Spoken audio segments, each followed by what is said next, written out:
आज हमारा टॉपिक है स्ट्रक्चर ऑफ माइक्रोस्पोरेंजियम।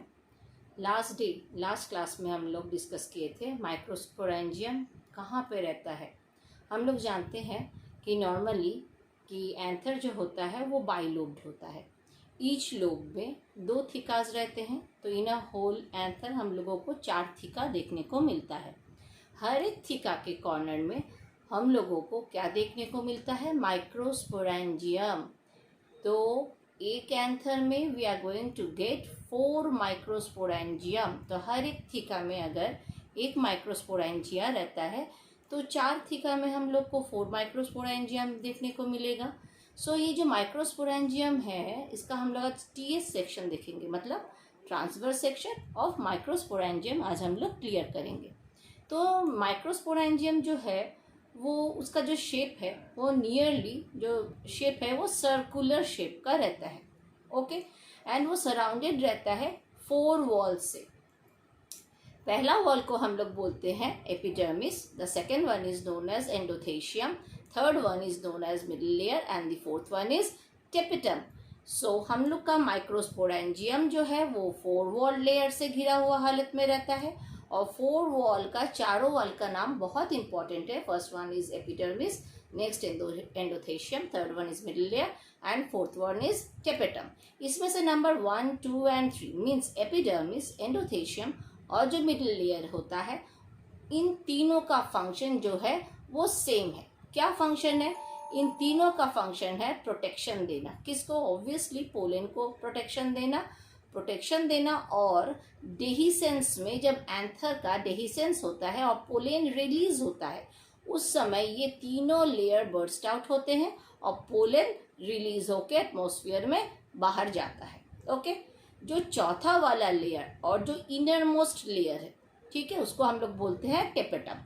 तो tapetum is a inner most layer and it is a layer which provides nourishment. क्या देता है? नरिशमेंट देता है। किसको देता है? पोलन ग्रेन्स को नरिशमेंट प्रोवाइड करवाता है tapetum. So tapetum has a different function from rest of the three different layers. Now the tapetum जो है उसमें कुछ स्पेशलिटी हम लोगों को देखने को मिलता है, ठीक है।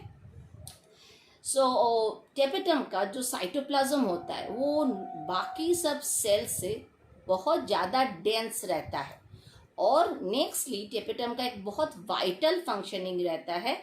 ये क्या करता है? प्रोवाइड करता है। क्या प्रोवाइड करता है? ये प्रोवाइड करता है नरिशमेंट। तो टेपेटम का फंक्शन बाकी तीनों लेयर का फंक्शन से डिफरेंस है। इसका साइटोप्लाज्म बहुत ज़्यादा डेंस होता है। साइटोप्लाज्म डेंस रहने के कारण ही और बहुत सारा न्यूक्लियस, मल्टी न्यूक्लिएटेड सेल हम लोगों को टेपेटम में देखने को मिलता है। So dense nucleus and multinucleated nucleus के कारण हम लोगों को टेपेटम सेल में एक फंक्शनिंग देखने को मिलता है, जो फंक्शनिंग इज वेरी इंपॉर्टेंट, जो नरिशमेंट प्रोवाइड करता है पोलन ग्रेन्स को। अभी हम लोग ये जो ट्रांसवर्स सेक्शन है माइक्रोस्पोरेंजियम का वो हम लोग देखेंगे। ये जो है that is known as connective. चारों माइक्रोस्पोरेंजिया को अलग करने के लिए जो बीच में एक लेयर जैसा रहता है इसको हम लोग बोलते हैं कनेक्टिव टिश्यू, जो नॉर्मली स्टेराइल इन नेचर होता है, जिसका फर्टिलाइजेशन प्रोसेस में, प्लांट फर्टिलाइजेशन में, रिप्रोडक्शन में कोई भी लेना देना नहीं रहता है। It is a kind of a barrier. Next हम लोग का चारों लेयर देखने को मिलता है, that is epidermis, endothecium, tapetum and middle layer. ये चारों लेयर के अंदर ये जो ग्रीन वाला पोर्शन दिखाई दे रहा है that is known as sporogenous tissue. So what is sporogenous tissue?